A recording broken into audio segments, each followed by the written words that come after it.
സംസ്ഥാനത്ത് ലോക്സഭാ തെരഞ്ഞെടുപ്പിന്റെ തയ്യാറെടുപ്പുകളിലേക്ക് എൽഡിഎഫും യുഡിഎഫും പ്രവേശിക്കുന്നു. ഇരു മുന്നണികളുടെയും യോഗം അല്പസമയത്തിനകം തിരുവനന്തപുരത്ത് തുടങ്ങും. വിപുലീകൃത ഇടതുമുന്നണിയുടെ ആദ്യ യോഗമാണ് ഇന്ന് ചേരുന്നത്. തെരഞ്ഞെടുപ്പ് ഒരുക്കങ്ങളോടൊപ്പം നവോത്ഥാന വനിതാ മതിലിന്റെ തുടർ ചർച്ചയും യോഗത്തിലുണ്ടാകും. മുന്നണി പ്രവേശനത്തിനായി വിവിധ ചെറുകക്ഷികൾ കത്ത് നൽകിയ സാഹചര്യത്തിൽ മുന്നണി വിപുലീകരണവും യുഡിഎഫ് യോഗത്തിൽ ചർച്ചയാകുന്നുണ്ട്.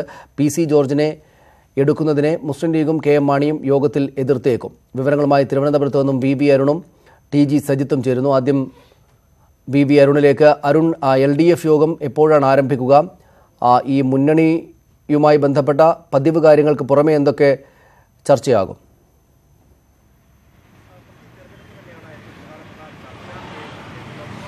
സനീഷ്, 11 മണിക്കാണ് ഇടതുമുന്നണി നേതൃയോഗം ചേരുന്നത്. 4 പാർട്ടികൾ, ലോക് താന്ത്രിക് ജനതാദൾ, ജനാധിപത്യ കേരള കോൺഗ്രസ്, INL, കേരള കോൺഗ്രസ് പി, ഈ 4 പാർട്ടികളെയും മുന്നണിയെടുത്ത ശേഷമുള്ള ആദ്യ യോഗമാണ് ചേരുന്നത്. ലോക്സഭാ തെരഞ്ഞെടുപ്പ് ഒരുക്കങ്ങൾ തന്നെയാകും യോഗത്തിൻ്റെ പ്രധാന അജണ്ട. ഫെബ്രുവരിയിൽ ആദ്യവാരം ഇടതുമുന്നണിയുടെ ഒരു സംസ്ഥാന ജാഥ, തെരഞ്ഞെടുപ്പ് പ്രചരണ ജാഥ നടത്താൻ മുന്നണി നേതൃത്വത്തിൽ ധാരണയായിട്ടുണ്ട്. അതിൻ്റെ വിശദാംശങ്ങളാകും യോഗം പ്രധാനമായും ചർച്ച ചെയ്യുക. ജാഥ ക്യാപ്റ്റനെയും ഈ 2 മേഖലകളായാണെങ്കിൽ അങ്ങനെ 2 ക്യാപ്റ്റന്മാരെയും അതുപോലെ അതിൻ്റെ മറ്റു തീയതി അടക്കമുള്ള കാര്യങ്ങളിലും തീരുമാനിക്കും.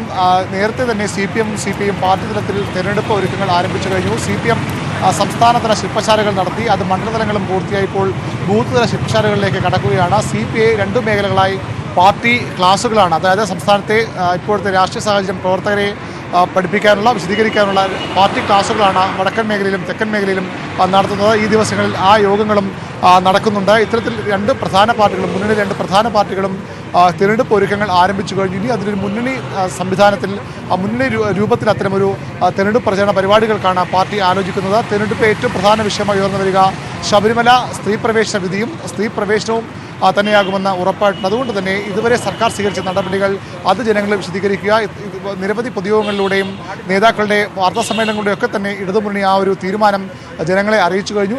തിരഞ്ഞെടുപ്പ് മുന്നിൽ കണ്ടുകൊണ്ട് കൂടുതൽ ജനങ്ങളിലേക്ക് ഈ തീരുമാനവും അതിൻ്റെ എന്തുകൊണ്ട് അത്തരമൊരു തീരുമാനത്തിലേക്ക് മുന്നണി എത്തിച്ചേർന്നു, സർക്കാർ എത്തിച്ചേർന്ന കാര്യം വിശദീകരിക്കണം. അത് പ്രധാനമായും സ്ത്രീ തുല്യത വിഷയമായി ഉയർത്തിക്കാട്ടിക്കൊണ്ടാകും മുന്നണി തെരഞ്ഞെടുപ്പിനെ നേരിടുക. ശബരിമല സ്ത്രീ പ്രവേശനം സ്ത്രീകൾക്ക് തുല്യ അവകാശം ഉറപ്പുവരുത്താനുള്ള സുപ്രധാന ഏടായി അതിന് സർക്കാർ സ്വീകരിച്ച ധൈര്യപൂർവ്വമുള്ള ഇടപെടലായി ആയിരിക്കും ഇടതുമുന്നണി ജനങ്ങളിൽ എത്തിക്കുക. അതിനുള്ള തയ്യാറെടുപ്പുകൾ യോഗത്തിൽ ചർച്ചയ്ക്ക് വരും. സ്ഥാനാർത്ഥി നിർണ്ണയം അടക്കമുള്ള കാര്യങ്ങൾ പിന്നീട് മാത്രമേ മുന്നണി യോഗത്തിലേക്ക് ചർച്ചയ്ക്ക് വരൂ. അതിനു മുന്നോടിയായി ഉഭയകക്ഷി ചർച്ചകളുണ്ടാകും. ആദ്യം പ്രധാന കക്ഷികളായ CPM CPI തമ്മിൽ ഉഭയകക്ഷി ചർച്ചയിലൂടെ സീറ്റ് ധാരണ ഉണ്ടാകും. പിന്നീട് മറ്റു പാർട്ടികൾക്ക് നൽകേണ്ട സീറ്റിനെ സംബന്ധിച്ചും ചർച്ചയുണ്ടാകും. കഴിഞ്ഞ തവണ 15 സീറ്റിൽ CPM മത്സരിച്ചു, 4 സീറ്റ് CPIക്കും 1 സീറ്റ് ജനതാദളും നൽകി. ഇത്തവണ ലോക് താന്ത്രിക് ജനതാദൾ കൂടി മുന്നണിയിലേക്ക് വന്നിരിക്കുന്നു. അപ്പോൾ എങ്ങനെ വേണം സീറ്റ് വിഹിതം വേണ്ട കാര്യങ്ങളൊക്കെ പിന്നീടാകും ചർച്ച ചെയ്യുക. ഏറ്റവും പ്രധാനപ്പെട്ട അജണ്ട ഇപ്പോൾ ഈ ലോക്സഭാ തെരഞ്ഞെടുപ്പിൻ്റെ മുന്നൊരുക്കങ്ങളും നേരത്തെ സനീഷ് സൂചിപ്പിച്ച പോലെ തന്നെ നവോത്ഥാന മതിലിൻ്റെ തുടർച്ചയുമാണ്. നവോത്ഥാന മതിലിലൂടെ സംസ്ഥാനത്തെ പിന്നാക്ക സമുദായങ്ങളുമായി വലിയൊരു അടുപ്പമുണ്ടാക്കാൻ ഇടതുമുന്നണി കഴിഞ്ഞു. പ്രത്യേകിച്ചും BDJസിലൂടെ BJPയുമായി കഴിഞ്ഞ തെരഞ്ഞെടുപ്പിൽ അടുത്തുനിന്ന SNDPയെ ഏറെക്കുറെ മുന്നണിയിലേക്ക് എത്തിക്കാനുള്ള ഒരു ശ്രമത്തിലാണ് CPM. അത് നവോത്ഥാന മതിലിൻ്റെ ഭാഗം അതിന് കഴിഞ്ഞു. KPMS കഴിഞ്ഞ കുറച്ച് നാളുകളായി ഇടതുമുന്നണിയുമായി വിട്ടുനിന്ന സംഘടനയാണ്. അവരെ ഇതിലേക്ക് അടുപ്പിക്കാൻ കഴിഞ്ഞു. അത്തരത്തിൽ 174ഓളം സംഘടനകളുടെ, സാമുദായിക സംഘടനകളുടെ ഒരു ഐക്യരൂപമാണ് വനിതാ മതിലിന് പിന്തുണയുമായി എത്തിയത്. തുടർച്ചകൂടി ആലോചിക്കുന്നു. ഞാൻ തിരിച്ചു വരാം അരുൺ, താങ്കളിലേക്ക് കൂടുതൽ വിവരങ്ങൾ ആവശ്യമുണ്ട്. ഞാൻ താങ്കളിലേക്ക് വരാം. ടി.ജി. സജിത്ത് കൂടെ ചേരുന്നു UDF യോഗത്തിന്റെ വിവരങ്ങളുമായിട്ട്. സജിത്ത്, ഈ തെരഞ്ഞെടുപ്പിന്റെ ഒരുക്കങ്ങളായിരിക്കും സ്വാഭാവികമായിട്ടും മുന്നണി യോഗത്തിൽ പ്രധാനമായിട്ടും വരിക. പക്ഷേ PC ജോർജിന്റെ മുന്നണി പ്രവേശ ശ്രമങ്ങൾ അവിടെയുണ്ട്, അതോട് എതിർപ്പുണ്ട് ചില ഘടകകക്ഷികൾക്ക് എന്ന വിവരങ്ങളുണ്ട്. ഇതുമായി ബന്ധപ്പെട്ടൊക്കെ ഏത് നിലക്ക് നിർണായകമായ ചർച്ചകൾ നടക്കും യോഗത്തിൽ?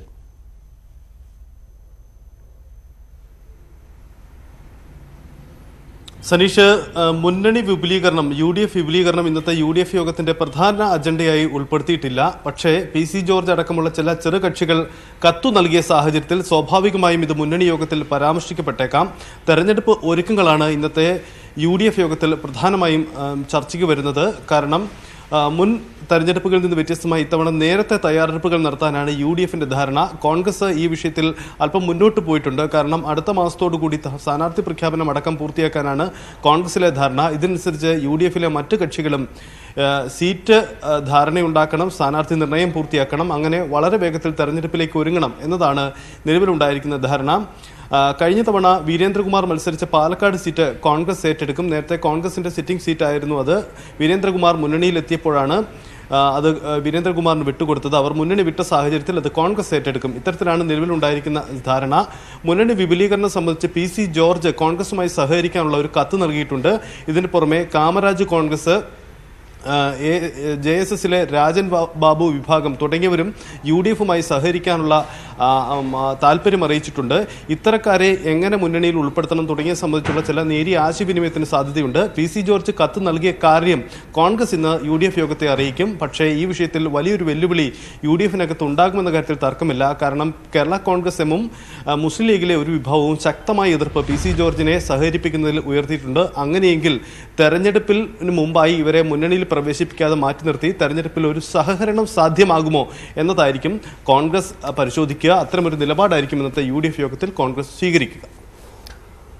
തിരിച്ചു വരാം സജിത്ത് താങ്കളിലേക്ക്. BB അരുൺ തുടരുന്നുണ്ട് LDF യോഗത്തിന്റെ വിവരങ്ങളുമായിട്ട്. അരുൺ, LDF യോഗത്തിനകത്ത് ബാലകൃഷ്ണപിള്ളയുടെ സാന്നിധ്യമാണ് പ്രധാനപ്പെട്ട മറ്റു ഒരു കാര്യം. VS അച്യുതാനന്ദൻ വലിയ തോതിൽ വ്യക്തിപരമായി തന്നെയും രാഷ്ട്രീയ പോരാട്ടം നടത്തി, നിയമ പോരാട്ടം നടത്തി, അഴിമതി കേസിൽ ശിക്ഷിക്കപ്പെട്ട പ്രധാനപ്പെട്ട രാഷ്ട്രീയ നേതാവ്. അദ്ദേഹത്തിൻ്റെ പാർട്ടി ഇടതു മുന്നണിക്കകത്ത് തന്നെ അംഗമായി വരികയും AK സെൻട്രൽ യോഗത്തിൽ പങ്കെടുക്കുകയും ചെയ്യുക എന്ന ഒരു പ്രാധാന്യം കൂടെയുണ്ട് ഇന്നത്തെ യോഗത്തിൽ. ഇത്തരം കാര്യങ്ങൾ VS അച്യുതാനന്ദൻ്റെ സാന്നിധ്യം പോലുള്ള സംഭവങ്ങൾ ഏത് നിലക്കാണ് ചർച്ചയാവുക?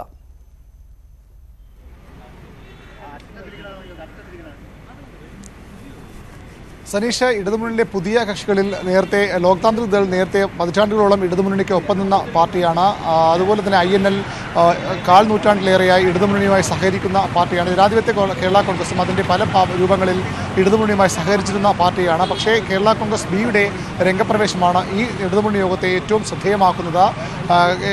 ഏറെക്കാലം ഇടതുമുന്നണിയുമായി അകന്നു നിന്ന ഇടതുമുന്നണിയുടെ പ്രധാന രാഷ്ട്രീയ ശത്രുവായി നിന്ന കേരള കോൺഗ്രസ് ബി ബാലകൃഷ്ണപിള്ളയുടെ പാർട്ടിയാണ് ഇന്ന് ഇടതുമുന്നണിയുടെ ഭാഗമായി ആദ്യ മുന്നണി യോഗത്തിൽ പങ്കെടുക്കുന്നത്. അവിടെ ഏറ്റവും ശ്രദ്ധേയമാവുക ആ കേരള കോൺഗ്രസ് ബിയെ അതിൻ്റെ നേതാവായ ബാലകൃഷ്ണപിള്ളയെ എക്കാലവും എതിർത്തിട്ടുള്ള, അദ്ദേഹത്തിനെതിരെ സുപ്രീം കോടതി വരെ നിയമ പോരാട്ടം നടത്തി അദ്ദേഹത്തിന് ജയിൽ ശിക്ഷ വാങ്ങിക്കൊടുത്ത VS അച്യുതാനന്ദൻ നേതാവിൻ്റെ ഒപ്പം ബാലകൃഷ്ണപിള്ളയും മുന്നണി യോഗത്തിൽ പങ്കെടുക്കുമോ എന്ന ആകാംക്ഷയാണ് രാഷ്ട്രീയ കേന്ദ്രങ്ങളിലുള്ളത്. ഒരു നിമിഷം തിരിച്ചു വരാം അരുൺ താങ്കളിലേക്ക്. ഇപ്പോൾ ശ്രീ ആനന്ദവട്ടം ആനന്ദൻ നമ്മോടൊപ്പം, CPM നേതാവ് നമ്മോടൊപ്പം ടെലിഫോണിലാണുണ്ട്. ശ്രീ ആനന്ദവട്ടം ആനന്ദൻ, മുന്നണി യോഗം ഇടതുമുന്നണി വിപുലീകരിച്ച ശേഷമുള്ള ആദ്യത്തെ മുന്നണി യോഗമാണ് ഇന്ന് നടക്കുന്നത്. തെരഞ്ഞെടുപ്പ് പ്രഖ്യാപനത്തിന് ഒരുപക്ഷേ ഒരു മാസം പോലും ബാക്കിയുമില്ല. തെരഞ്ഞെടുപ്പ് വരാൻ പോവുകയാണ്. ഏത് നിലക്ക് മുന്നണിയെയും മറ്റും ശക്തിപ്പെടുത്തുന്ന തരത്തിലുള്ള കാര്യങ്ങളിലേക്കാണ് ഇന്നത്തെ യോഗം പോവുക?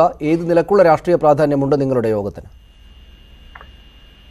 ഞങ്ങളുടെ യോഗത്തിലുള്ള രാഷ്ട്രീയ പ്രാധാന്യം UDFിൽ നിന്ന് ചില കക്ഷികൾ കൂടി അവിടം വിട്ട് ഇപ്പുറത്തേക്ക് വന്ന് LDF കൂടുതൽ സ്ട്രെങ്തൻ ചെയ്ത ഒരു സാഹചര്യത്തിലാണ് LDFിന്റെ യോഗം ചേരുന്നത്. പാർലമെന്റ് തെരഞ്ഞെടുപ്പിൽ LDFിന് നല്ല ശുഭപ്രതീക്ഷയുള്ള ദേശീയ രാഷ്ട്രീയ സാഹചര്യമാണ് ഇപ്പോഴുള്ളത്. അതിന്റെ അടിസ്ഥാനത്തിൽ വേറെ സീറ്റുകളെ സംബന്ധിച്ചോ മറ്റ് തർക്കങ്ങളോ ഒന്നും ഉണ്ടാകാനുള്ള യാതൊരു സാധ്യതയും ഇടതുപക്ഷ മുന്നണിയില്ല. ഇവിടെ നിങ്ങളുടെ ലേഖകൻ റിപ്പോർട്ട് ചെയ്യുകയുണ്ടായി, ബാലകൃഷ്ണപിള്ളയുടെ ഇതിനകത്ത് പങ്കെടുക്കുന്നതിന്റെ ഫലമായി ബാലകൃഷ്ണപിള്ളയെ അഴിമതി ആരോപണ കേസിൽ ജയിലിലടയ്ക്കാൻ വേണ്ടി നേതൃത്വം കൊടുത്ത VSും പങ്കെടുക്കുന്നതിൽ ബാലകൃഷ്ണപിള്ള പങ്കെടുക്കുമോ എന്ന സംശയങ്ങളൊക്കെ പ്രകടിപ്പിക്കുകയുണ്ടായി. ഒരു ആളിന്റെ പ്രവൃത്തിക്കെതിരായി രാഷ്ട്രീയത്തിൽ തെറ്റിനെതിരെ വിരൽ ചൂണ്ടുകയും ആ തെറ്റിന് അദ്ദേഹം തെറ്റിന് വിരൽ ചൂണ്ടുന്നത് കൊണ്ട് ആ തെറ്റ് തിരുത്താൻ തയ്യാറായാൽ, അല്ലെങ്കിൽ ആ തെറ്റ് ആവർത്തിക്കാതിരുന്നാൽ മുന്നണിയിൽ വരികയോ യോജിച്ച് പ്രവർത്തിക്കുകയോ ചെയ്യുന്ന ഒരു പാർട്ടിയിൽ പോലും സ്വീകരിക്കാറുണ്ട്. പിന്നെയാണോ വ്യത്യസ്ത പാർട്ടികളുള്ളത്. അതുകൊണ്ട് ബാലകൃഷ്ണപിള്ള ഇവിടെ ഇപ്പുറത്തേക്ക് വന്നു. അദ്ദേഹം ഇടതുപക്ഷ മുന്നണിയുമായി സഹകരിച്ച് പ്രവർത്തിക്കാൻ ഇടതുപക്ഷ മുന്നണിയിൽപ്പെടുത്തി. അതുകൊണ്ട് VS അച്യുതാനന്ദനും കൂടെ പങ്കെടുക്കുന്നു എന്നുകൊണ്ട് ഒരു വൈരുദ്ധ്യവും അതിനകത്ത്. പക്ഷേ ശ്രീ ആനന്ദവട്ടം ആനന്ദൻ, രാഷ്ട്രീയമായിട്ട് കാര്യങ്ങളെ കുറെ വർഷങ്ങളായിട്ട് നോക്കുന്ന ആളുകൾക്ക് ഒരു വൈരുദ്ധ്യം കാണാം അതിനകത്ത്. ഈ പറയുന്ന അഴിമതി വിരുദ്ധതയാണ് ഇടതുമുന്നണി എപ്പോഴും പറയാറുള്ളത്. ബാലകൃഷ്ണപിള്ള എന്ന് വെച്ചാൽ ഈ കേരളത്തിൽ അഴിമതി നടത്തിയതിന് ജയിൽ ശിക്ഷ അനുഭവിച്ച ഏറ്റവും പ്രധാനപ്പെട്ട ഒരു നേതാവാണ്. അങ്ങനെയുള്ള അധികം ആളുകൾ ഈ നാട്ടിലില്ല. അഴിമതി വിരുദ്ധത പറയുന്ന ഇടതുമുന്നണിയുടെ യോഗത്തിനകത്ത് അഴിമതിക്ക് ജയിൽ ശിക്ഷ അനുഭവിച്ച, അതും വലിയ അഴിമതിക്ക് ജയിൽ ശിക്ഷ അനുഭവിച്ച ഒരു നേതാവ് ഇന്ന് വന്നിരിക്കും. ആ പോരാട്ടം നടത്തിയ മുന്നണി യോഗത്തിനകത്ത് ആ പോരാട്ടം നടത്തിയ പ്രധാനപ്പെട്ട നേതാവിനൊപ്പം അദ്ദേഹം ഇരിക്കുമെന്നതിൽ ഒരു വൈരുദ്ധ്യമില്ല എന്നെങ്ങനെ പറയും? അതായത് അദ്ദേഹം നിന്ന മുന്നണിയുടെ അകത്ത് നിന്നപ്പോഴാണ് അദ്ദേഹത്തിന് അഴിമതി നടത്താൻ കഴിഞ്ഞത്. അദ്ദേഹം ഇപ്പോ ഇടതുപക്ഷ മുന്നണിയിൽ വന്നാൽ ഇടതുപക്ഷ മുന്നണിയിൽ വന്നതിന് ശേഷം അഴിമതി നടത്തുന്നോ ഇല്ലെന്നുള്ളതാണ് നമ്മൾ നോക്കുന്നത്. ഇടതുപക്ഷ മുന്നണി അഴിമതി നടത്താൻ ഒരു കക്ഷിയെ അനുവദിക്കില്ല, ഒരു പാർട്ടിക്കും അതിനുള്ള അവസരവും ഉണ്ടാകില്ല. എന്നാൽ ഈ പാർട്ടിയുടെ അകത്ത്, ഈ മുന്നണിയുടെ അകത്തും ഉണ്ടാവില്ല. ഇവിടെ വന്നാൽ അദ്ദേഹം അഴിമതി നടത്തുമോ ഇല്ലെന്നുള്ളതാണ്. ആ കേസിനെ സംബന്ധിച്ചുള്ള വിശദാംശമൊക്കെ ബാലകൃഷ്ണപിള്ള തന്നെ പറഞ്ഞിട്ടുണ്ട്. ഞങ്ങളെ സംബന്ധിച്ചിടത്തോളം ഇവിടെ UDF-നെതിരായി, വിശേഷിച്ച് BJP-ക്കെതിരായി ശക്തമായ നിലപാട് സ്വീകരിക്കാൻ വരുന്നവരൊക്കെ ഇപ്പൊ അതിനേക്കാൾ പ്രധാനം BJP-യുടെ ഏകാധിപത്യ വാഴ്ചയാണ്, ഫാസിസ്റ്റ് സമീപനമാണ്. അതിനെ പരാജയപ്പെടുത്താൻ യോജിക്കാവുന്ന ശക്തികളെയൊക്കെ നമ്മൾ യോജിക്കും. അത് സ്വാഭാവികമാണ്. ശ്രീ ആനന്ദവട്ടം, അങ്ങനെ ഒരു രാഷ്ട്രീയമായ നിലപാട് ഈ തെരഞ്ഞെടുപ്പ് രാഷ്ട്രീയത്തിനകത്തൊക്കെ എടുക്കുന്നതിൽ യാതൊരു തെറ്റുമില്ല. പക്ഷേ ഈ സംശയം ആളുകളുടെ ഉള്ളിൽ ഉണ്ടാകുമല്ലോ, അല്ലേ? അതായത് ഈ പറയുന്ന ഇപ്പോൾ തന്നെയും UDF-നകത്ത് കുറെ അഴിമതിക്കാരായിട്ടുള്ള ആളുകളുണ്ട് എന്ന് നിങ്ങൾ പറയുന്നു. പക്ഷേ LDF-നകത്തേക്ക് വരികയാണെങ്കിൽ അവരുടെ ചീത്തപ്പേര് മാറും എന്ന് വെച്ചാൽ അവിടെ നിന്ന് ഇപ്പോൾ നാളെ LDF-ലേക്ക് പോകാനാകുമെന്ന ഒരു ധൈര്യത്തിൽ അവർക്ക് അഴിമതി നടത്താമെന്നല്ലേ അർത്ഥം? അല്ല, ഇവിടെ അഴിമതി നടത്താൻ സമ്മതിക്കില്ല എന്നുള്ളതാണ് അർത്ഥം. അവരുടെ അഴിമതി അവർ നടത്തിയാൽ അതിനെതിരായിട്ടുള്ള പോരാട്ടവും നടത്തും. അഴിമതി നടത്തിയാൽ അതിനെതിരായ പോരാട്ടം നടത്തും. ഇവിടെ അഴിമതി നടത്താൻ സമ്മതിക്കുകയില്ല. അതാണ് നമ്മുടെ നിലപാട്. ശ്രീ ആനന്ദവട്ടമാനന്ദൻ, ഇവിടെ ഇന്ന് UDF യോഗവും, ഇന്ന് മുന്നണികളെല്ലാം ഒരുങ്ങുകയാണ്, തെരഞ്ഞെടുപ്പിലേക്ക് കാര്യങ്ങൾ പോവുകയാണ്, UDF യോഗവും ചേരുന്നുണ്ട്. അവിടെ UDF-നകത്ത് നടക്കുന്ന പ്രധാനപ്പെട്ട കാര്യങ്ങളിലൊന്ന് PC ജോർജിന്റെ പ്രവേശനമാണ്. അതുപോലെ PC ജോർജിനോട് താങ്കളുടെ മുന്നണിക്കും താങ്കളുടെ പാർട്ടിക്കും ഒക്കെ വലിയ എതിർപ്പുള്ള ആളുകളാണ്. പക്ഷേ R ബാലകൃഷ്ണപിള്ളയ്ക്ക് LDF-ൽ പോകാം എന്നതുപോലെ തന്നെ PC ജോർജിന് അങ്ങോട്ടേക്ക് പോകുന്നതിന് തടസ്സമൊന്നുമില്ല. അദ്ദേഹത്തെ സ്വീകരിക്കുന്നതിൽ UDF കൂടെ അങ്ങനെ ബലപ്പെടുന്നതിൽ പ്രത്യേകിച്ച് രാഷ്ട്രീയമായിട്ട് എതിർക്കേണ്ട ഒന്നുമില്ലല്ലോ, അല്ലേ? അല്ല, PC ജോർജ് LDF-ന്റെ കൂടെ നിന്നിട്ടില്ലല്ലോ. PC ജോർജ് ഒരിക്കലും LDF-ന്റെ കൂടെ നിന്ന് പ്രവർത്തിക്കുകയല്ല ചെയ്യുന്നത്. അദ്ദേഹം അവരുടെ UDF-ന് അവർക്ക് അവരുടെ മുന്നണിയെ ബലപ്പെടുത്താൻ അല്ലെങ്കിൽ അവരുടെ സ്വാധീനം വർദ്ധിപ്പിക്കാൻ ആരെ ചേർക്കാനും അവർക്ക് അവകാശമുണ്ട്. PC ജോർജ് അത്തരത്തിൽ അപ്പുറത്ത് പോകുന്നത് ഞങ്ങളൊരു അഭിപ്രായം പറയേണ്ട കാര്യമില്ല. PC ജോർജ് നടത്തുന്നത് അത് അവരുടെ അവകാശവും സ്വാതന്ത്ര്യവും. അതാണ്. വളരെ നന്ദി ശ്രീ ആനന്ദവട്ടമാനന്ദൻ ഞങ്ങളോട് സംസാരിച്ചതിന്. TG സജിത്ത് തുടരുന്നു തിരുവനന്തപുരത്ത് നിന്ന്. സജിത്ത്, PC ജോർജിന്റെ വരവ് ലീഗ് അടക്കമുള്ള ഘടകകക്ഷികൾ എതിർക്കുമെന്ന് പറയുമ്പോൾ അദ്ദേഹം ദേശീയ തലത്തിലടക്കം കോൺഗ്രസിന്റെ ദേശീയ ലീഡർഷിപ്പിനെ കണ്ട് മുന്നണി പ്രവേശനത്തിനുള്ള സാധ്യതകൾ തേടുകയും ചെയ്തിരുന്നു. എത്രത്തോളം അത് സാധ്യതയുണ്ട്? അതിലേക്കൊരു ആലോചന ഇന്നത്തെ യോഗത്തിനകത്ത് തന്നെ നടക്കുകയാണെങ്കിൽ എന്തായിരിക്കും ഉണ്ടാവുക?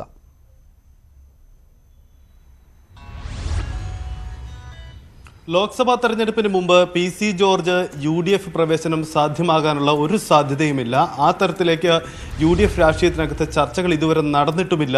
ആ തരത്തിലുള്ള ധാരണ ഉരുത്തിരിഞ്ഞു വന്നിട്ടുമില്ല. മറിച്ച് PC ജോർജ് കോൺഗ്രസുമായി ധാരിക്കാൻ സാധ്യതയുണ്ട് എന്ന നിലയിൽ ഒരു കത്ത് നൽകിയതാണ് ഇപ്പോഴത്തെ ചർച്ചകൾക്ക് അടിസ്ഥാനം. ഇതിനിടയിൽ കോൺഗ്രസിന്റെ ദേശീയ നേതൃത്വവുമായുള്ള ചർച്ച നടത്താൻ PC ജോർജ് ചില ശ്രമങ്ങൾ നടത്തിയെങ്കിലും അതത്ര കണ്ട് ഫലം ചെയ്തിട്ടില്ലെന്ന് വേണം നമുക്ക് മനസ്സിലാക്കാൻ. ഏതായാലും കേരള കോൺഗ്രസ് എമ്മും കോൺഗ്രസിലെ ഒരു വിഭാഗവും മുസ്ലിം ലീഗിലെ ഒരു വിഭാഗവും അടക്കം PC ജോർജിന്റെ UDF-ലേക്കുള്ള മടങ്ങിവരവിനെ കടുത്ത ഭാഷയിൽ എതിർക്കുന്നുണ്ട്. കാരണം PC ജോർജ് മുൻകാലങ്ങളിൽ മുന്നണി നേതാക്കൾക്കെതിരെ നടത്തിയ ഇടപെടലുകളും നീക്കങ്ങളും പ്രഖ്യാപനങ്ങളും ഒക്കെയാണ് ഈ ഒരു അവരുടെ നിലപാടിന് കാരണം. ഒപ്പം തന്നെ അടുത്ത ദിവസങ്ങളിൽ നിയമസഭയിൽ BJP-യുമായി ചേർന്ന് പോലും നിലപാടെടുത്ത PC ജോർജ് UDF-യുമായി ഇപ്പോൾ സഹകരിക്കുന്നതിൽ എന്തർത്ഥം എന്നതാണ് അവരുടെ ചോദ്യം. അത് മറ്റു തരത്തിലുള്ള പ്രശ്നങ്ങൾ ഉണ്ടാക്കും. എന്തായാലും കോൺഗ്രസ് ഈ കത്തിന്റെ അടിസ്ഥാനത്തിൽ മറ്റ് ഘടകകക്ഷികളെ പിണക്കിയുള്ള അല്ലെ അവരെ മറികടന്നുകൊണ്ടുള്ള അവരുടെ താല്പര്യം പരിഗണിക്കാതെയുള്ള ഒരു നീക്കത്തിന് എന്തായാലും മുതിരാൻ സാധ്യതയില്ല. പ്രത്യേകിച്ച് ഇത് തെരഞ്ഞെടുപ്പ് കാലമാണ്. അതുകൊണ്ട് തന്നെ ഒരു ഘടകകക്ഷികളുടെയും വികാരം മാനിക്കാതെയുള്ള ഒരു നീക്കം കോൺഗ്രസിന്റെ ഭാഗത്തുനിന്നും ഉണ്ടാവില്ല. അതുകൊണ്ട് തന്നെ PC ജോർജിന്റെ മുന്നണി പ്രവേശനം ലോക്സഭാ തെരഞ്ഞെടുപ്പിന് മുമ്പ് ഉണ്ടാവാനുള്ള സാധ്യതയില്ല. പക്ഷേ അതൊരു തെരഞ്ഞെടുപ്പ് സഹകരണം എന്ന തരത്തിലേക്ക് ഉണ്ടാകുമോ എന്നതാണ് അറിയേണ്ടത്.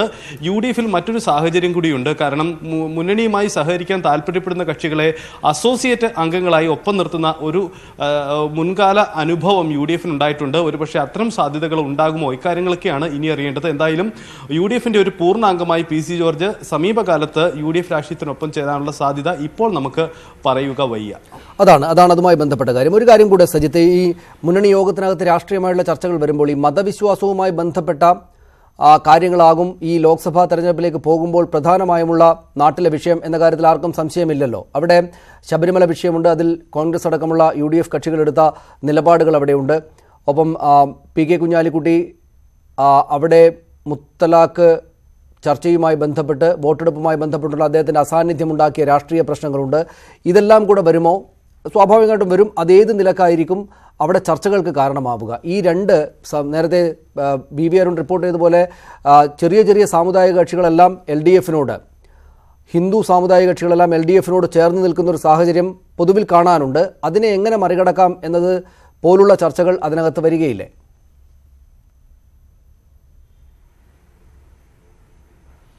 സരീഷ്, പ്രസക്തമായ ഒരു വിഷയമാണത്. കാരണം സാമുദായിക മത രാഷ്ട്രീയമാണ് ഇത്തവണത്തെ ലോക്സഭാ തെരഞ്ഞെടുപ്പിനെ നിർണായകമാക്കുക എന്ന കാര്യത്തിൽ UDFനും ആ തരത്തിലുള്ള വിലയിരുത്തലുണ്ട്. ഈ ഒരു ഘട്ടത്തിലാണ് ശബരിമല അടക്കമുള്ള മുത്തലാഖ് അടക്കമുള്ള വിഷയങ്ങൾ എങ്ങനെ തെരഞ്ഞെടുപ്പിൽ പ്രതിഫലിക്കുമെന്ന ചോദ്യവും ഉയരുന്നത്.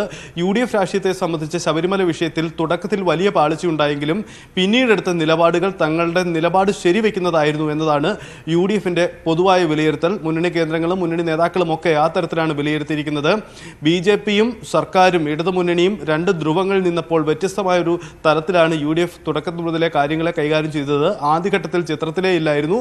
പക്ഷേ പിന്നീട് UDFനെ കളം നിറഞ്ഞു നിൽക്കാനായി, ശബരിമല വിഷയത്തിൽ താരതമ്യേന ഭേദപ്പെട്ട പ്രകടനം നടത്താനായി എന്നതാണ് അവരുടെ നിലപാട്. അതുകൊണ്ട് തങ്ങളുടെ വോട്ട് ബാങ്കിൽ ആ തരത്തിലുള്ള ഒരു കാര്യമായ നഷ്ടമുണ്ടാവില്ല എന്ന് UDF കണക്ക് കൂട്ടുന്നുണ്ട്. പക്ഷേ മുത്തലാഖ് വിഷയത്തിലടക്കം വലിയ വെല്ലുവിളിയുണ്ട്. കാരണം ന്യൂനപക്ഷങ്ങൾ പൊതുവിൽ ഇടതുപക്ഷത്തിനോടൊപ്പമാണ്. കഴിഞ്ഞ തെരഞ്ഞെടുപ്പ് മുതൽ അത് UDF തന്നെ അങ്ങനെ വിലയിരുത്തിയിട്ടുണ്ട്. ഇതിന് പുറമെയാണ് മുത്തലാഖ് അടക്കമുള്ള PK കുഞ്ഞാലിക്കുട്ടിയുടെ വിവാദ നീക്കങ്ങൾ അടക്കമുള്ള വിഷയങ്ങളും ഉണ്ടാവുന്നത്. സ്വാഭാവികമായും UDFന് അക്കാര്യങ്ങളിലൊക്കെ ആശങ്കയുണ്ട്. എന്തായാലും മതന്യൂനപക്ഷങ്ങളെ അടക്കം ഒപ്പം നിർത്താനുള്ള വലിയൊരു സാധ്യത UDF പ്രയോഗിക്കുന്നു. അവരെ കഴിവതും അവരെ തൃപ്തിപ്പെടുത്തിക്കൊണ്ടുള്ള നീക്കമുണ്ടാകും. രാഹുൽ ഗാന്ധി അടക്കമുള്ള ദേശീയ നേതാക്കളുടെ സന്ദർശനം അതൊരു പുതിയ ആവേശമുണ്ടാക്കുക. ഇതൊക്കെയാണ് UDFന്റെ തെരഞ്ഞെടുപ്പ് തന്ത്രം.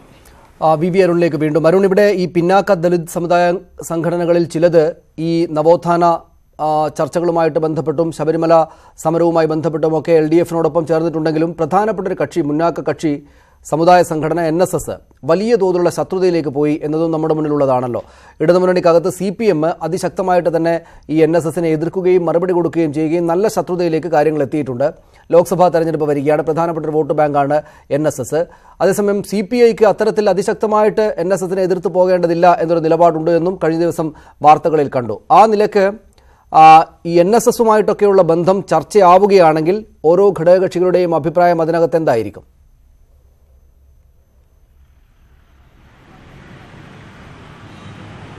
NSSനെ കാര്യമായി പിണക്കാനുള്ള നടപടികൾ മുന്നണിയുടെ ഭാഗത്ത് നിന്ന് ഉണ്ടാകില്ല എന്ന് ഉറപ്പാണ്. ആദ്യം NSS ശബരിമല വിഷയത്തിൽ സർക്കാരിനെതിരെ വലിയ തോതിൽ രംഗത്ത് വന്നപ്പോൾ പോലും CPI നേതൃത്വം മൗനം പാലിച്ചു. പിന്നീട് NSSന്റെ ആക്രമണം രൂക്ഷമാകുമ്പോഴാണ് പ്രതിരോധവുമായി CPM രംഗത്തിറങ്ങിയത്. ഈ ലോക്സഭാ തെരഞ്ഞെടുപ്പിൽ NSSന്റെ പൊതുനിലപാട് ഇടതുമുന്നണിക്ക് അനുകൂലമാകുമെന്ന് CPM കണക്കുകൂട്ടുന്നില്ല.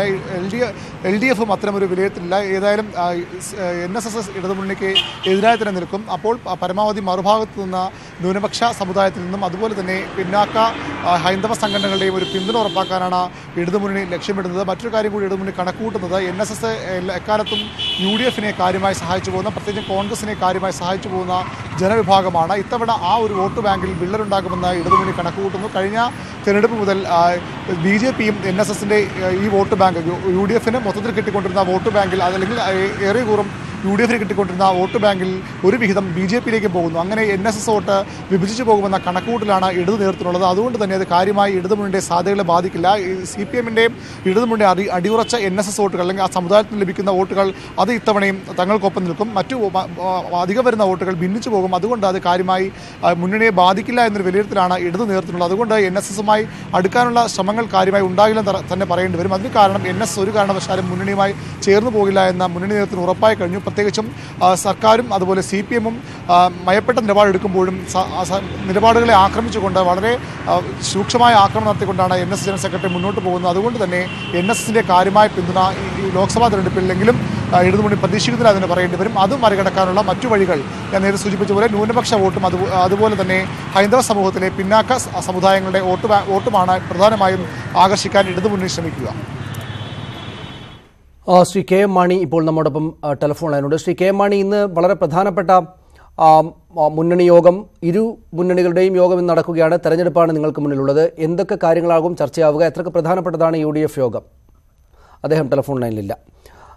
സജിത്ത്, ഇവിടെ ഫെബ്രുവരി 2-ാം വാരത്തോടെയെങ്കിലും സ്ഥാനാർത്ഥി നിർണയത്തിൽ ഒരു പ്രധാനപ്പെട്ട നിശ്ചയത്തിലേക്ക് എത്തണം എന്ന തീരുമാനം സ്വാഭാവികമായിട്ടും കോൺഗ്രസിന് ഉണ്ട്.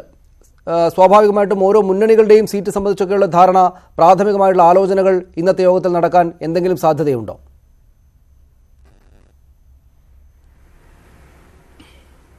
മുന്നണിയിൽ ഓരോ കക്ഷികൾക്കുമുള്ള സീറ്റ് സംബന്ധിച്ച തർക്കത്തിന് സാധ്യതയില്ല. കാരണം ലോക്സഭാ തെരഞ്ഞെടുപ്പാണ്. സ്വാഭാവികമായും മുൻകാലങ്ങളിൽ അവർ മത്സരിച്ചിരുന്ന സീറ്റുകൾ തന്നെ ഇത്തവണ മത്സരിക്കും. ഒരു മാറ്റമുണ്ടാവുക പാലക്കാട് മണ്ഡലമാണ്. പാലക്കാട് മണ്ഡലത്തിൽ കഴിഞ്ഞ തവണ വീരേന്ദ്രകുമാർ UDF-നൊപ്പം നിന്നതാണ്. വീരേന്ദ്രകുമാർ മത്സരിച്ചു. ഇത്തവണ വീരേന്ദ്രകുമാർ UDF-ന്റെ ഭാഗമല്ല. അതുകൊണ്ട് തന്നെ അത് കോൺഗ്രസ് ആ സീറ്റ് എടുക്കും. കോൺഗ്രസിന്റെ പഴയ സിറ്റിംഗ് സീറ്റ് കൂടിയാണ്.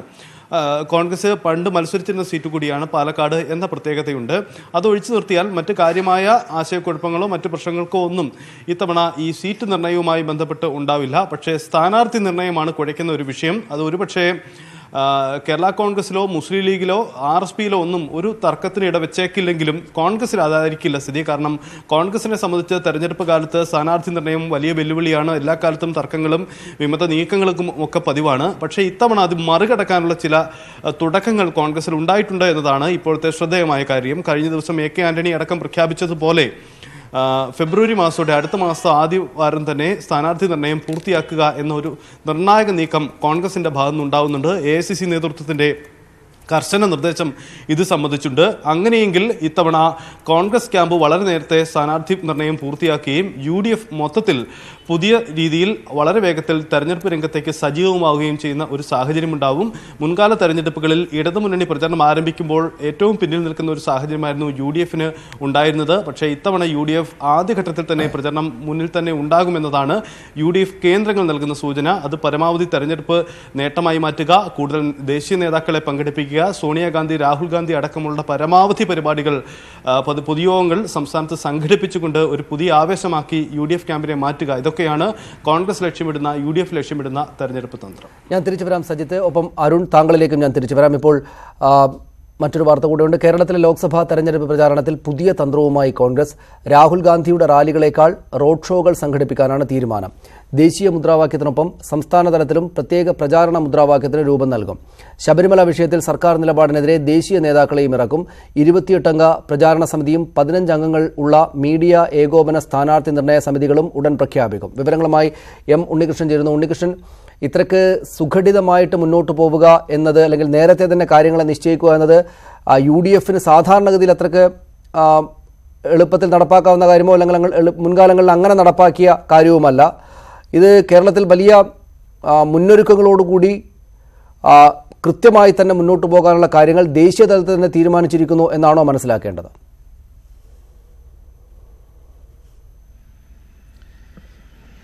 സനീഷ്, അതായത് കഴിഞ്ഞ ദിവസങ്ങളിൽ കേരളത്തിലെ തിരഞ്ഞെടുപ്പ് തയ്യാറെടുപ്പുകൾ സംബന്ധിച്ചുള്ള വിശദമായ ചർച്ചകൾ ഡൽഹിയിൽ നടന്നിരുന്നു. ഈ ചർച്ചകളിൽ കൂടിയാണ് ഏത് തരത്തിലായിരിക്കണം പ്രചാരണ തന്ത്രത്തിന് രൂപം നൽകേണ്ടതെന്ന ധാരണയായിരിക്കുന്നത്. പ്രചാരണ സമിതിയുടെ അധ്യക്ഷനായ കെ മുരളീധരൻ തന്നെ ഡൽഹിയിലെത്തി മുകുൾ വാസ്നിക് അടക്കമുള്ള നേതാക്കളുമായി ചർച്ച നടത്തിയിരുന്നു.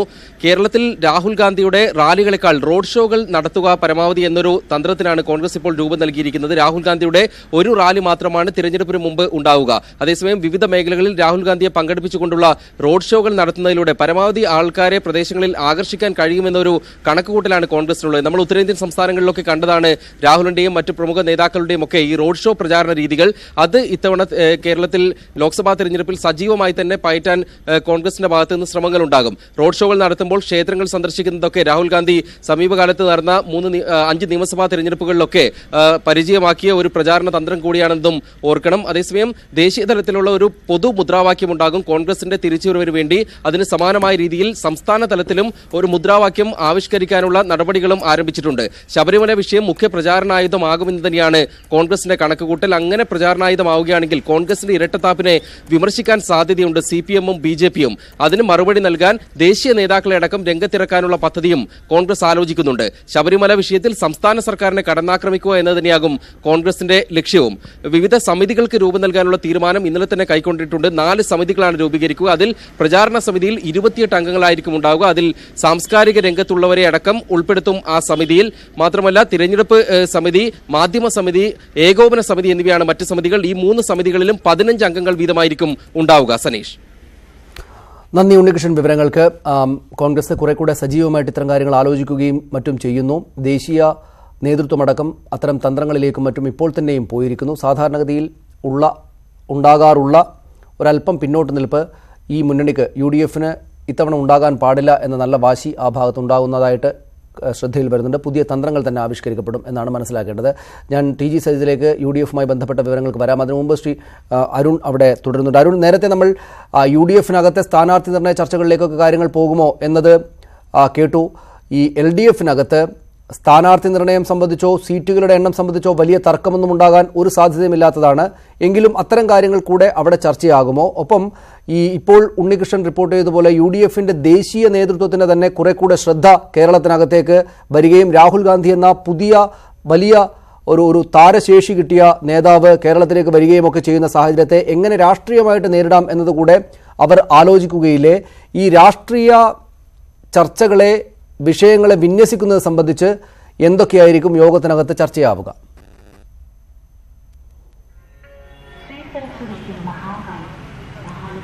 സനീഷ്, UDF-നെ തന്നെ പ്രധാന രാഷ്ട്രീയ എതിരാളിയായി ഈ തെരഞ്ഞെടുപ്പിലും ഇടതുമുന്നണി കാണും. അപ്പോഴും BJP-യുടെ വളർച്ച അല്ലെങ്കിൽ അവർ ഉണ്ടാക്കാവുന്ന സ്വാധീനവും മുന്നണി ആ രീതിയിൽ തന്നെ കണക്കുകൂട്ടുന്നുണ്ട്. UDF ദുർബലമെന്നാണ് ഇടതുമുന്നണിയുടെ, പ്രത്യേകിച്ച് CPM സംസ്ഥാന നേതൃത്വം കഴിഞ്ഞ ആഴ്ച ചേർന്നപ്പോൾ അവരുടെ പ്രധാന വിലയിരുത്തൽ സംസ്ഥാനത്തെ UDF ദുർബലമായി. കഴിഞ്ഞ ലോക്സഭാ തെരഞ്ഞെടുപ്പിനേക്കാൾ ദുർബലമായ ഒരു മുന്നണിയായാണ് UDF തെരഞ്ഞെടുപ്പിനെ നേരിടുന്നത്. പക്ഷേ അവിടെ ആ UDF-ന്റെ ദൗർബല്യം BJP-യുടെ വളർച്ചയ്ക്ക് കാരണമാകാതെ ശ്രദ്ധിക്കണം. അല്ലെങ്കിൽ ആ BJP-യുടെ വളർച്ചയെ കാര്യമായി തന്നെ ഇടതുമുന്നണി നേതൃത്വം കാണണം. അവിടെ കൂടുതൽ ശ്രദ്ധ പുലർത്തണം. UDF-ൽ നിന്ന് പോകുന്ന വോട്ടുകൾ BJP-യിലേക്ക് പോകാതെ പരമാവധി ഇടതുമുന്നണിയിലേക്ക് എത്തിക്കാൻ ശ്രമിക്കണമെന്നൊരു വിലയിരുത്തലാണ് അല്ലെങ്കിൽ അത് നിർദ്ദേശമാണ് CPM സംസ്ഥാന നേതൃത്വത്തിൽ ഉണ്ടായത്. ഇടതുമുന്നണിയും അക്കാര്യം കൂടുതലായി ചർച്ച ചെയ്യും. BJP-യിലേക്ക് പോകാവുന്ന വോട്ടുകൾ പരമാവധി സമാഹരിക്കാനുള്ള ശ്രമം മുന്നണിയുടെ ഭാഗത്തുനിന്ന് ഉണ്ടാവുകയും ചെയ്യും. ഏതായാലും ഇത്തരം കാര്യങ്ങൾ ചർച്ച ഇന്ന് നടക്കുമെന്ന് തന്നെയാണ് നമുക്ക് അറിയാൻ കഴിയുന്ന വിവരം. പക്ഷേ സീറ്റ് വിഭജന ചർച്ചകളിലേക്ക് ഇന്നത്തെ നേതൃയോഗം കടക്കാനുള്ള സാധ്യത കുറവാണ്. കാരണം അടുത്ത യോഗങ്ങൾ മാത്രമേ, ഉപേക്ഷിച്ച ചർച്ചകൾക്ക് ശേഷം മാത്രമേ അത്തരമൊരു ചർച്ചകളിലേക്ക് മുന്നണി നേതൃത്വം കടക്കൂ. ആദ്യം CPI-യുമായി ചർച്ചകൾ നടത്തും, മറ്റു പാർട്ടികളുമായും ചർച്ച നടക്കുമെങ്കിലും കഴിഞ്ഞ തവണത്തെ ഒരു പാറ്റേൺ തന്നെയാകും സീറ്റ് വിഭജനം പോവുക. 15 സീറ്റിൽ CPM മത്സരിക്കും. 4 സീറ്റ് കഴിഞ്ഞ കുറച്ചു കാലങ്ങളായി CPM മത്സരിക്കുന്ന 4 സീറ്റുകൾ അവർക്ക് നൽകും. ചില സീറ്റുകൾ വച്ചുമാറണമെന്ന നിർദ്ദേശം പാർട്ടികൾ തമ്മിലുണ്ട്. പക്ഷേ അത് ഇത്തവണയും അത് പ്രായോഗികമാകാൻ ഇടയില്ല. ഒരു സീറ്റ് കഴിഞ്ഞ തവണ നൽകിയത് മാത്യു ടി തോമസിൻ്റെ ജനതാദൾ വിഭാഗത്തിനാണ്. ഇത്തവണ അവർക്ക് സീറ്റ് നൽകുമോ എന്ന കാര്യവും ഇപ്പോൾ പറയാൻ കഴിയില്ല. കാരണം ജനാധിപത്യ കേരള കോൺഗ്രസ് ജനതാദൾ S മാത്രമല്ല, ലോക് താന്ത്രിക് ജനതാദൾ ഇപ്പോൾ മുന്നണിയുടെ ഭാഗമാണ്. 2009 ലോക്സഭാ തെരഞ്ഞെടുപ്പിൽ ഒരു സീറ്റിൻ്റെ പേരിൽ മുന്നണി വിട്ടുപോയ പാർട്ടി കൂടിയാണ് അവർ. അവർക്ക് ഇത്തവണ സീറ്റ് നൽകുമോ എന്ന കാര്യം മുന്നണി നേതൃത്വം തീരുമാനിച്ചില്ല. കാരണം നിലവിൽ അവർക്കൊരു രാജ്യസഭാ സീറ്റ് നൽകിയിട്ടുണ്ട്. MP വീരേന്ദ്രകുമാർ MP ആയി തുടരുന്നു. അതുകൊണ്ട് അവർക്ക് സീറ്റ് നൽകുന്ന കാര്യത്തിലും തർക്കങ്ങളുണ്ടാകാം. ഈ ജനതാദളിലെ രണ്ട് പാർട്ടികൾക്കായി ഒരു സീറ്റ് നൽകണോ വേണ്ടേ എന്ന കാര്യമാകും പ്രധാനമായും മുന്നിൽ ഒരു ചർച്ചയ്ക്ക് അല്ലെങ്കിൽ തർക്കത്തിന് വഴിവെക്കുക. മറ്റു സീറ്റുകളുടെ കാര്യത്തിൽ കാര്യമായ ചർച്ചയോ തർക്കങ്ങളോ ഉണ്ടാകാനിടയില്ല. ചെറിയ പാർട്ടികൾ INL അടക്കമുള്ള പാർട്ടികളും ഒരുപക്ഷെ സീറ്റ് ആവശ്യപ്പെട്ടേക്കാം. പക്ഷേ അവർക്കാർക്കും സീറ്റ് നൽകാനുള്ള സാധ്യതയില്ല. ഈ ഒരു സീറ്റിലാണ് കഴിഞ്ഞ ലോക്സഭാ തെരഞ്ഞെടുപ്പിൽ ജനതാദൾ നൽകിയ ഒരു സീറ്റിൻ്റെ കാര്യത്തിൽ മാത്രമാകും ഒരു തർക്കമോ അല്ലെങ്കിൽ ചർച്ചകളോ ഉണ്ടാകുക. ബാക്കി 19 സീറ്റും മുന്നണിയിലെ പ്രബല കക്ഷികളായ CPM-ഉം CPI-യും വീതിച്ചെടുക്കാൻ തന്നെയാണ് സാധ്യത. ശരി, നന്ദി അരുൺ വിവരങ്ങൾക്ക്. സജിത്ത്, ഒരൊറ്റ കാര്യം കൂടെ, ഈ പറയുന്ന ശബരിമലയാകും നാട്ടിലെ ഏറ്റവും പ്രധാനപ്പെട്ട രാഷ്ട്രീയ വിഷയം, തെരഞ്ഞെടുപ്പ് വിഷയം എന്ന കാര്യത്തിൽ ആർക്കും സംശയമില്ല. ആ വിഷയത്തിൽ BJP-ക്ക് എന്താണോ നിലപാട്, ഏതാണ്ട് അതേ നിലപാട് തന്നെയാണ് കോൺഗ്രസിനും. ഇതൊരു രാഷ്ട്രീയ ബുദ്ധിമുട്ടാവുകയില്ലേ? ആ സാഹചര്യത്തെ എങ്ങനെ വിശദീകരിക്കാനായിരിക്കും ഇന്നത്തെ യോഗത്തിലടക്കം ആളുകൾ തന്ത്രങ്ങൾ രൂപീകരിക്കുക?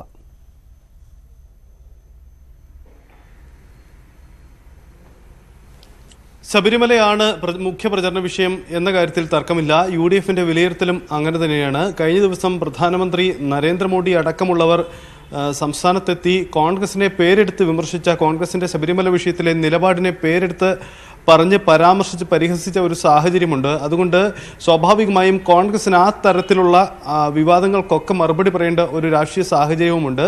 തുടക്കം മുതൽ ഇക്കാര്യത്തിൽ ചില അവ്യക്തതയുള്ള നിലപാടുകൾ കോൺഗ്രസിലും UDF-നും പുറത്ത് പ്രകടിപ്പിക്കേണ്ടി വന്നെങ്കിലും പിന്നീട് ഇക്കാര്യത്തിൽ ഒരു സ്ഥിരതയുള്ള നിലപാടിലേക്ക് എത്താൻ കഴിഞ്ഞു എന്നതാണ് വിലയിരുത്തൽ. കാരണം ആദ്യം കോൺഗ്രസിന്റെ ദേശീയ നേതൃത്വം സുപ്രീം കോടതി വിധിയെ സ്വാഗതം ചെയ്ത സാഹചര്യമുണ്ട്.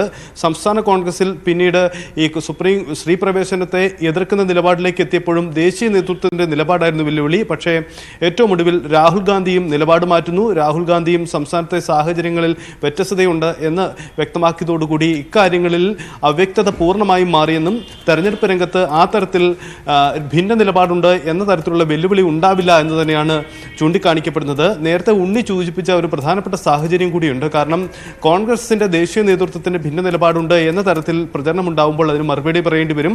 ആ മറുപടിയുടെ ഭാഗമായി ദേശീയ നേതാക്കളെ പരമാവധി ശബരിമല വിഷയം തന്നെ ചർച്ച ചെയ്യുന്ന വേദികളിൽ അണിനിരത്തുന്നതോടുകൂടി ആ പ്രതിസന്ധി മറികടക്കാനുമാവും. ഇതായിരിക്കും ഒരുപക്ഷെ കോൺഗ്രസും UDF-ഉം മുന്നോട്ട് വയ്ക്കുന്ന രാഷ്ട്രീയ തന്ത്രം.